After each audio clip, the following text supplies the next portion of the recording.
जब मैंने अपने पति को किसी और की बाहों में देखा, निशा के दिल और दिमाग में शून्यता गहराती जा रही थी। रोते रोते रमिता का चेहरा लाल पड़ गया था, आंखों की पलकें सूज आई थी।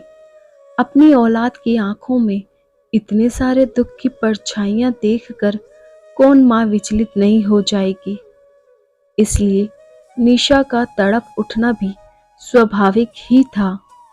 वह एक बार रमिता को देखती तो एक बार उसकी गोद में पड़ी उस मासूम बच्ची अंकिता को, जो दुनियादारी से बेखबर थी।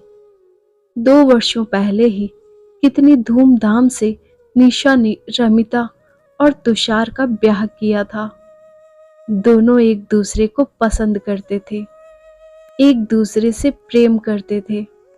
फिर अचानक निशा की नजर दरवाजे पर खड़ी शांताबाई पर पड़ी। क्या है, तू यहाँ खड़ी खड़ी क्या कर रही है?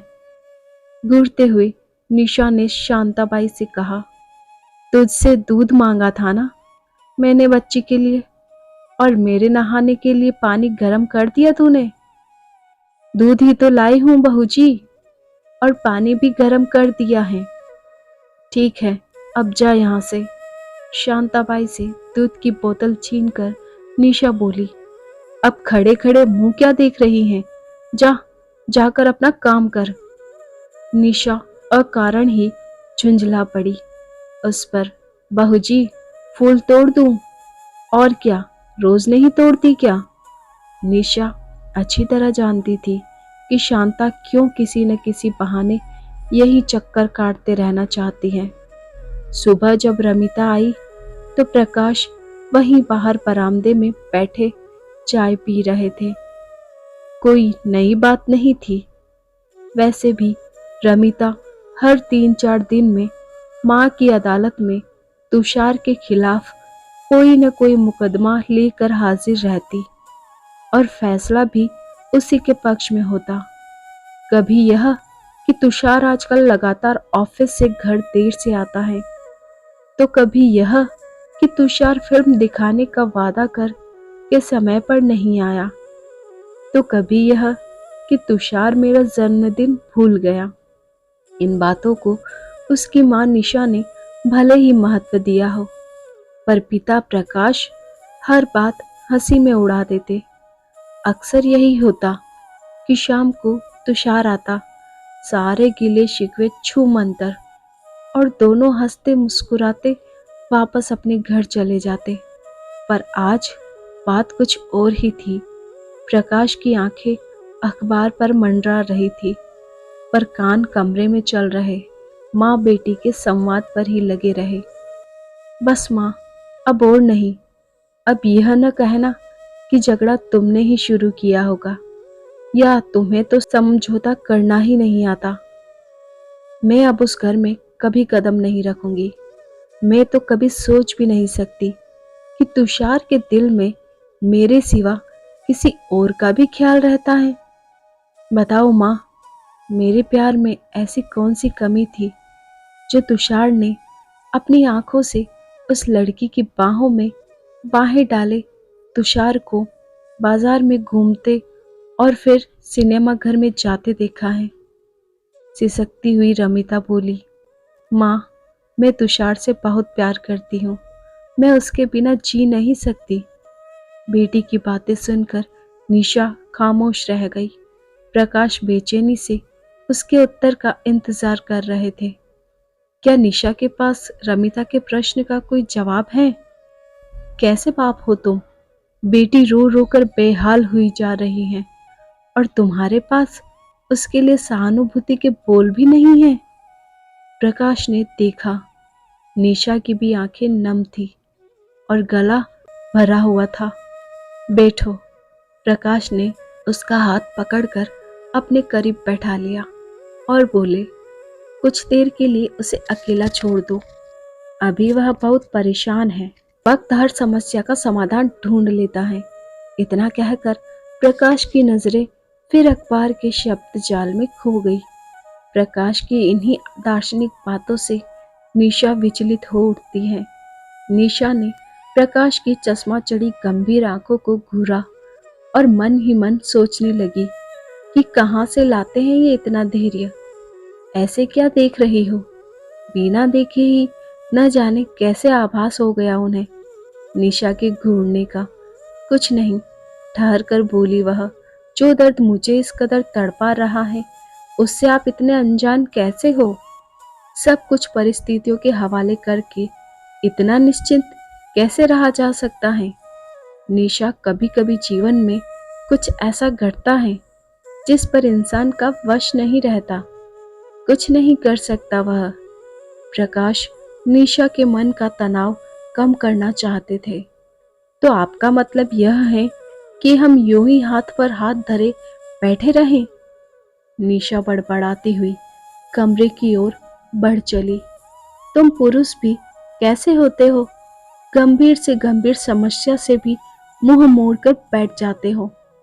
उस कमरे में पहुंचते ही निशा के मन ने मन से ही प्रश्न किया, तुम्हें सुनाई देती है किसी के सपने टूटने की आवाज? क्या होता है अरमानों का बिखरना? कैसे लुटती है किसी की दुनिया? क्या तुम जानती हो या नहीं जानती? निशा अपने भीतर की आवाज सुनकर सोचने लगी कि आज क्या होता जा रहा है उसे। 24 साल पहले की गई भूल का एहसास उसे आज क्यों हो उठा? तो क्या उसके किए की सजा उसकी बच्ची को मिलेगी? अपनी गलतियों को याद कर उसकी आंखों से अश्रुधारा बह निकली। मन को नियंत्रित करने के सारे प्रयास विफल सिद्ध हुए। वक्त ने उसे अतीत के दलदल में धकेल दिया और वह उसमें हर पल धंसती चली गई थी। याद आ रहा था उसे माँ का तमतमाया हुआ चेहरा। उस दिन उसने माँ को अपने और प्रकाश के विषय में सब कुछ बताया था। माँ के शब्द उसके कानों में ऐसे गूंज रहे थे मानो कल की बात हो। निशा, तू जानती है ना बेटा कि प्रकाश शादीशुदा है? हाँ माँ, बात काटते हुए निशा बोली। पर यह कहाँ का इंसाफ है कि एक इंसान जिस रिश्ते को स्वीकार ही नहीं करता उसका बोझ ढोता रहे, और फिर उसकी पत्नी रजनी, वह खुद नहीं रहना चाहती प्रकाश के साथ। बेटा, रिश्ते कोई पतंग की डोर तो नहीं कि एक हाथ से छूटी और दूसरे ने लूट ली। और वह क्यों ऐसा चाहेगी? कभी सोचा है तूने? एक पत्नी अपने पति के साथ कब रहना नहीं चाहती? जानना चाहती है तू? इसलिए नहीं कि वह उससे ज्यादा किसी और को चाहता है, बल्कि इसलिए कि उसने उसके विश्वास को तोड़ा है, एक मर्यादा का उल्लंघन किया है। थोड़ा ठहर कर वे बोली, एक परिवार टूटता है तो कितने सपने टूटते हैं, कितने अरमान बिखरते हैं, पता है तुझे? प्रेम, जिस प्रेम की तू दुहाई दे रही है, वह प्रेम नहीं, भ्रम है तेरा, पूरी वासना है। ऐसे पुरुष कायर होते हैं, न वे पत्नी के होते हैं न प्रेमिका के। प्रेम में कोई इतना स्वार्थी कैसे हो सकता है? किसी के अरमानों की लाश पर अपने प्रेम का महल खड़ा करेगी तू? अपना किया किसी न किसी रूप में एक दिन अपने ही सामने आता है, पछताएगी तू। माँ एक लंबी सांस लेकर फिर बोली, कोई भी निर्णय लेने से पहले सोच ले, कहीं ऐसा न हो कि अपमान और तिरस्कार के दर्द को धोने के लिए तेरे पास प्रायश्चित के आंसू भी कम पड़ जाए। पर मैं जानती हूँ कि इसे तू समझ नहीं सकेगी। तू समझना ही नहीं चाहती। मेरी बात मान ले और एक बार प्रकाश की पत्नी से मिलकर आ। निशा तो नहीं गई, पर एक दिन निशा की माँ माया प्रकाश की पत्नी रजनी से मिलने पहुंच गई। रजनी को देखकर माया पल के झपकाना भी भूल गई। उनका मुंह खुला का खुला रह गया। रजनी कितनी सुंदर थी। निशा और रजनी की क्या तुलना। क्या यही देखकर प्रकाश निशा की ओर आकृष्ट हुआ? बेटा, मैं निशा की माँ हूँ। पता है तुझे, निशा और प्रकाश, वे आगे कुछ कह न सकी। पता है, सारी पीड़ा को मन के कुएं में डालकर रजनी ने मानो मुस्कुराहट के आवरण से चेहरा ढक दिया हो। और तू चुप है? और क्या करूँ माँ? उसके मुख से माँ का संबोधन सुन माया चकित थी। रजनी बोलती रही, प्यार कोई किला तो नहीं है न जिसके चारों ओर पहरा लगाया जाए या उसे जीतने के लिए जान की बाजी लगा दी जाए। आखिर कुछ तो होगा ही निशा में जो मेरा प्रकाश मुझसे छीन ले गई। बेटा, तुमने प्रकाश से बात की? मुझे उनसे कोई बात नहीं करनी। वे कोई भी निर्णय लेने के लिए आजाद हैं। माँ, वह प्यार क्या जिसे झोली फैलाकर भीख की तरह मांगा जाए। अधिकार तो दिया जाता है, जो छीना जाए उस अधिकार में प्यार कहाँ। आप चिंतित ना हो। कैसे चिंतित ना हो? एक माँ हूं मैं। किसी की दुनिया उजाड़ कर बेटी की मांग सजाऊं? सारा दोष निशा का है। निशा को क्यों दोष दे रही हैं आप? वह तो न मुझसे मिली है न मुझे जानती है। वह मेरी दुश्मन कैसे हो सकती है? दोष है तो मेरे समय का और प्रकाश का कोई कसूर नहीं है माँ, लेकिन उसे सजा देने वाली मैं कौन होती हूँ? अब तो उन्होंने मुझसे माफी मांगने का अपना अधिकार भी खो दिया है। कहीं पानी का बहाव पत्थर डालने से रुका है? वह तो उसी वेग से उछलकर बहने के लिए दिशा तलाश लेता है। रजनी के कहे शब्दों को माया समझ न सकी। उन्हें लगा कि पति के विद्रोह ने इसे विक्षिप्त कर दिया है। उन्होंने मन ही मन फैसला किया कि उसे एक बार प्रकाश से मिलना होगा जहां निशा न हो। एक दिन निशा की अनुपस्थिति में प्रकाश आया। खुद पर नियंत्रण न रख सकी और बोली, बेटा, मैं एक माँ हूँ। तुम्हारा, निशा का, रजनी का, किसी का बुरा कैसे सोच सकती हूँ? पर न्याय अन्याय के बारे में तो सोचना पड़ेगा ना। माना कि निशा नादान है, प्यार ने उसे अंधा बना दिया है। उसने आज तक जिस चीज पर उंगली रखी वह उसे मिली है। खोना क्या होता है इसका उसे एहसास नहीं है। पर तुम तो समझदार हो। अपने अच्छे बुरे की अक्ल है तुम में। अपनी जिम्मेदारी समझ तुम अकेली रजनी और दो छोटे छोटे बच्चे किसके भरोसे छोड़ आए हो? क्या प्यार की खाई में इतने नीचे जा गिरे हो कि आसमान भी धुंधला दिखाई पड़ रहा है? प्रकाश की आंखें भर आई। वे बोले, माँ, मैं सब समझता हूँ। मैं मानता हूँ कि मुझसे भूल हो गई।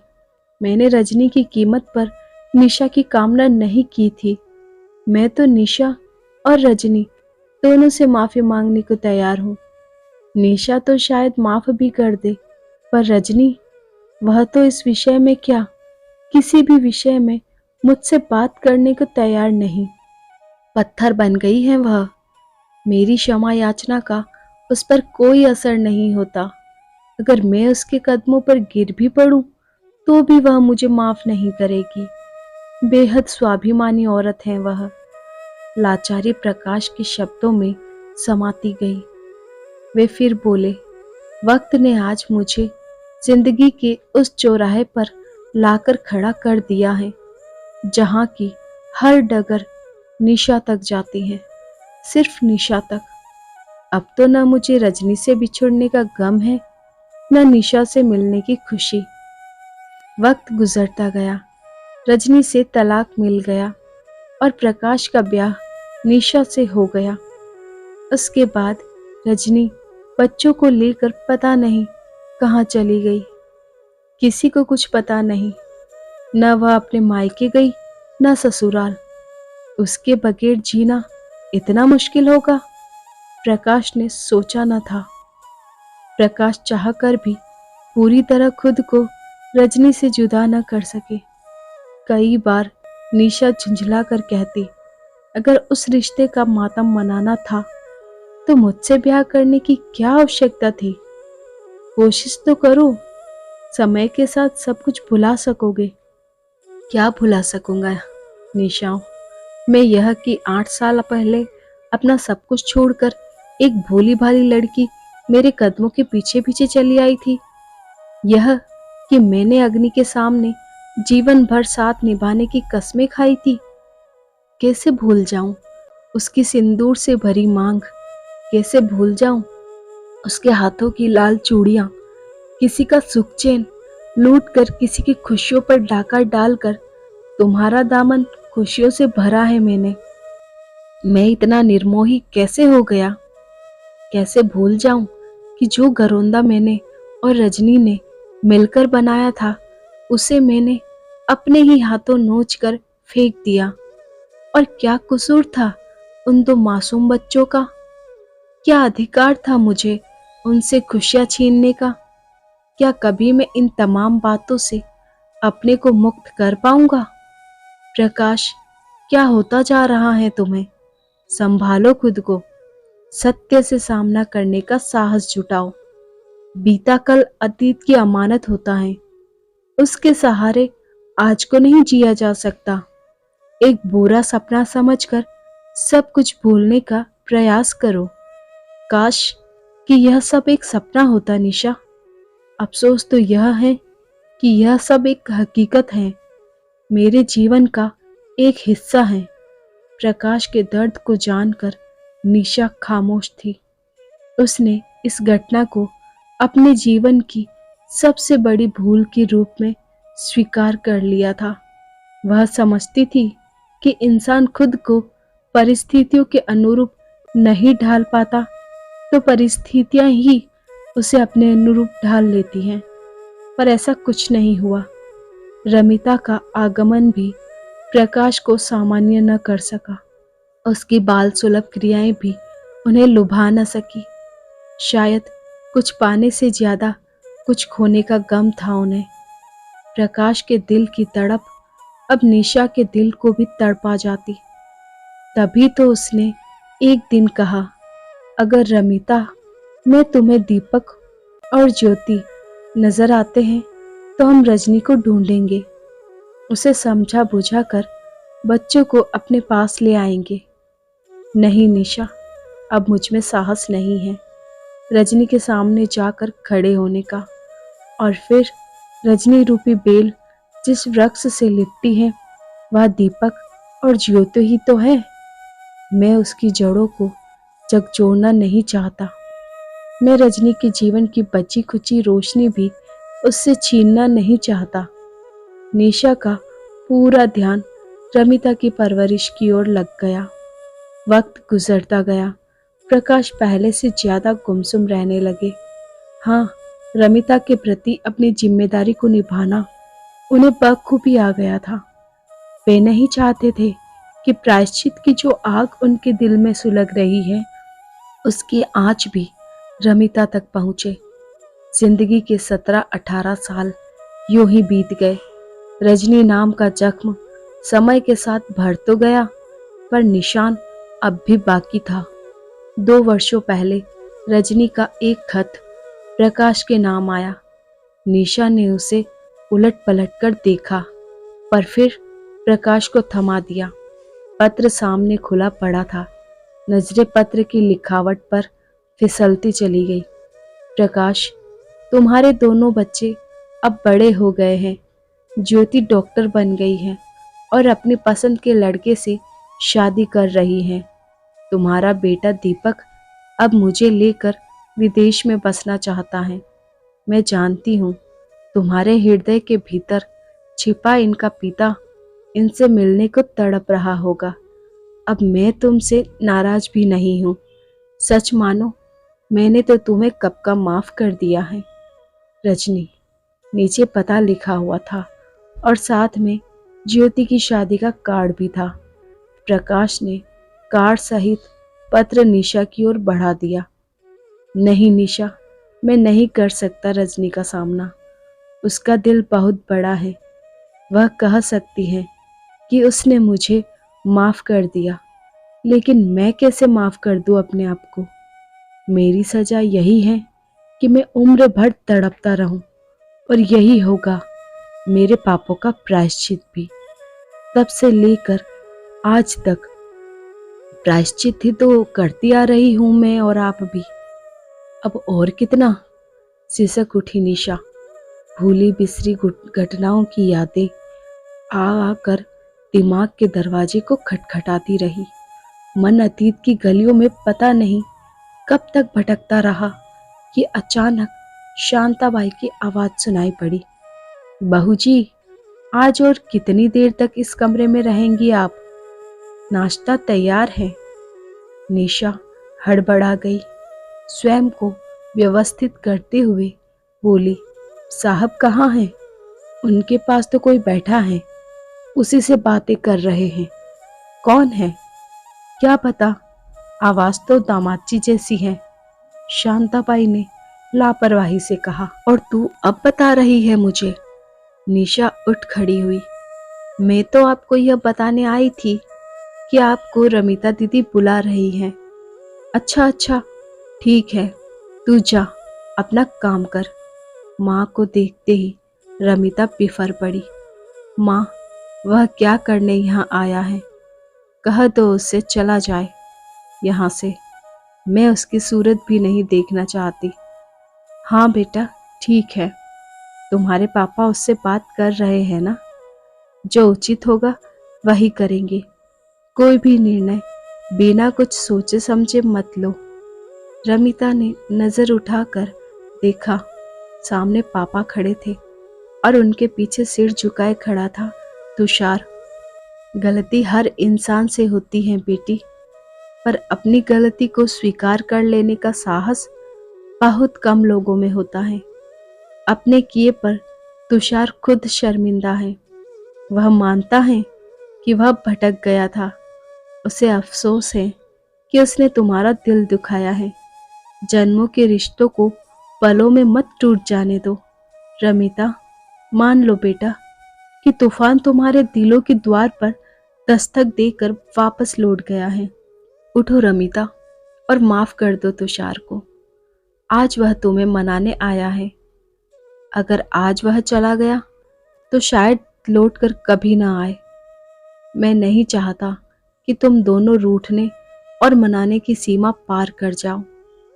आज वह चलकर तुम्हारे पास आया है, इसका अर्थ यह नहीं कि वह सिर्फ दंड का अधिकारी है। प्रकाश का गला बोलते बोलते भर्रा उठा। स्वर थरथराने लगे।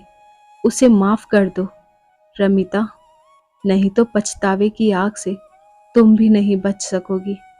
सब कुछ जलकर राख हो जाएगा, प्यार भी और नफरत भी। कुछ भी नहीं बचेगा। रमिता हैरान थी। आज जिंदगी में पहली बार पापा को इतना कुछ कहते सुन रही थी। पापा तुषार का पक्ष ले रहे हैं, मगर क्यों? रमिता ने पलटकर प्रश्न भरी नजर मां पर डाली। निशा भी प्रकाश से सहमत थी। मानो उसकी निगाहें कह रही हो, कुछ बातों को समझना इतना जरूरी नहीं होता रमिता, जितना उन पर अमल करना। रमिता के कदम तुषार की ओर बढ़ चले। निशा ने आगे बढ़कर नन्ही अंकिता को तुषार की गोद में दे दिया। रमिता जाते समय पलट पलट कर अपने माता पिता को देखती रही। निशा और प्रकाश भी रमिता और तुषार को आंखों से ओझल होने तक देखते रहे। दोनों की आंखें अनायास ही छलक उठी। धन्यवाद दोस्तों। आई होप आपको हमारी ये कहानी अच्छी लगी हो, तो हमारे चैनल को लाइक, शेयर और सब्सक्राइब कीजिए और बेल आइकन को प्रेस कीजिए ताकि न्यू स्टोरी का नोटिफिकेशन आपको मिल सके।